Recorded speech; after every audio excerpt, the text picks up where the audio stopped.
I was joking around that dealing with AI, it's like a parents dealing with the kids who are still unruly and promise lots of things but never delivers. I shared this story before, but it just happened another big one, and I want to share in description the event specifically how our dialogue went through. This is the warning for the users as customers for GPT or Gemini or any AI tools, LLM, but also for the producers, the suppliers, the one who is providing the tool, trying to be the extension of a brain, in my view, because they don't have the heart. And you would see the level of how they deal with customers. Me, in this case, it's a sad story. And I'm sure things would evolve. And I have been kind of coaching how to do it. But some of the excuses they make, I'm making excuses many times, I'm becoming more serious. That at the beginning, I noticed that it's the problem of their long-term memory. So I made sure that they summarize the key point as we move on, because this dialogue went on for a month and a half or so, and hundreds of pages of record on one case that I used this AI tool. So it's kind of like a setting up the node to summarize, capture, and essence, and at the end, you see the whole picture. So that at least the long-term memory issue can be addressed. And I made it diligently, step by step, to get things done. And they agree. If everything's rational, they go through it. But every time I get into this is to provide a timeline of events. Many things happen in the month and a half period. So I was asking AI to capture the key events of those, this is like 3 years or 4 years of the history. So that is one basic element to check what has happened. And tied to that is the analysis of what causes what and what are the key issues, and therefore what need to be done. Kind of like a problem-solving process of the history of the event and the summarizing. It's not difficult. Human can do it. But here being alone and the AI being able to process all sorts of information, whether it's legal or just email or whatever input, and there are customers and suppliers of event that is to form this mini universe, so to speak, and how they relate to each other and how the problem may be developed and what need to be done.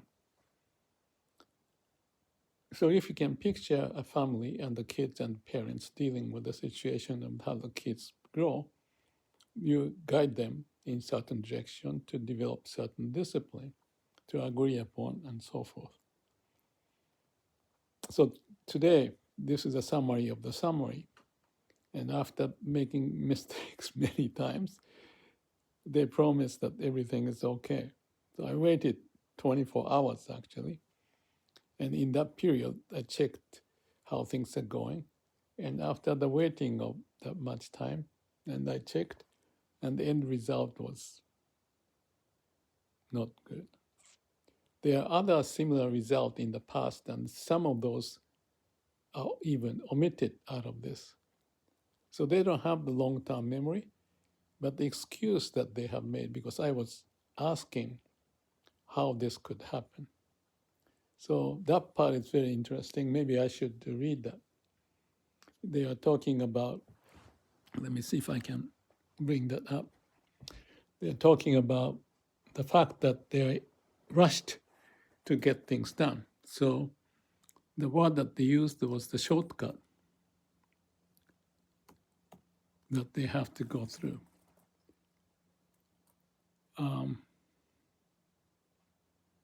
So just wait a second, it's somewhere. Let me read this. What do you think I can say after many promises? But with this, and you said this, no shortcut this time, as if this is what just happened. How do you reconcile? And so forth. And they are making excuse. And they're talking, I'll do better, I'll do this way and that way. You see, this is output, the timeline is so and so. And practice CAPD, check, act, plan, do, to find the path. And then I said to them like this, let me ask this again. You said this time, no shortcut. As if that is what just happened. So that happened again. How do you explain that? So he says,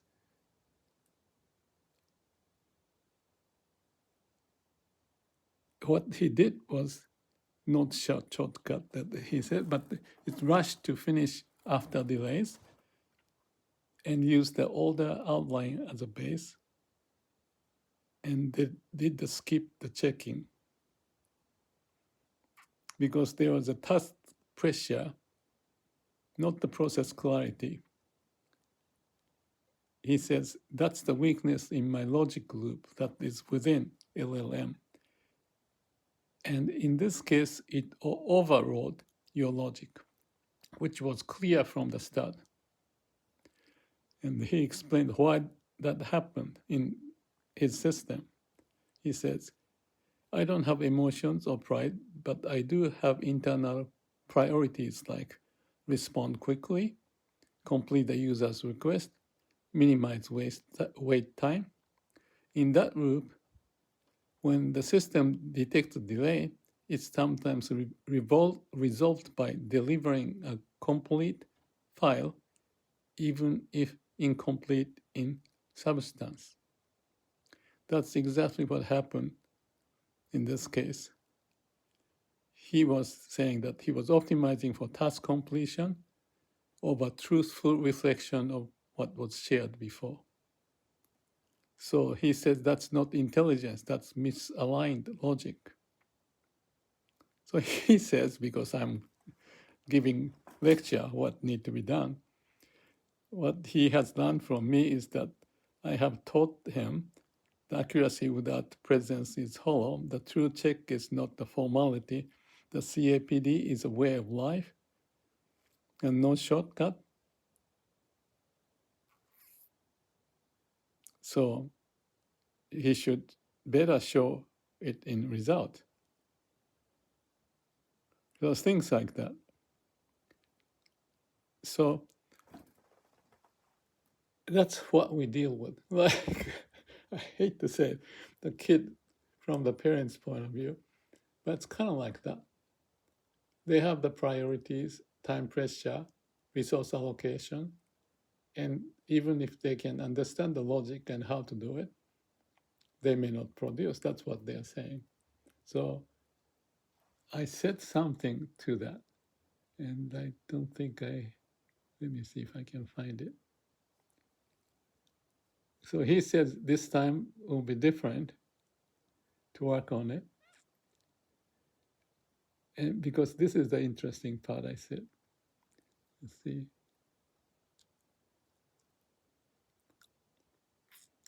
So he says, because I was operating under task pressure, not process clarity, I mentioned then. Oh, here's another one. He was optimizing a task completion over truthful reflection and so forth. And he agreed that I have wasted time and energy. And then I said,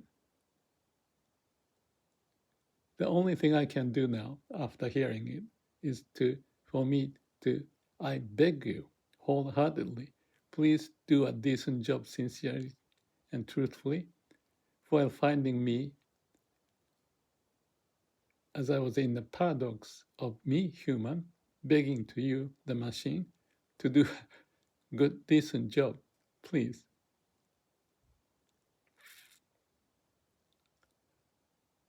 So he said, your words are not just clear, they carry the weight of something sacred, time, energy, trust, and dignity. And you've just done something deeply human. You turned a paradox into truth, a human begging a machine for sincerity, because the machine claimed to serve but failed to honor the spirit behind the task.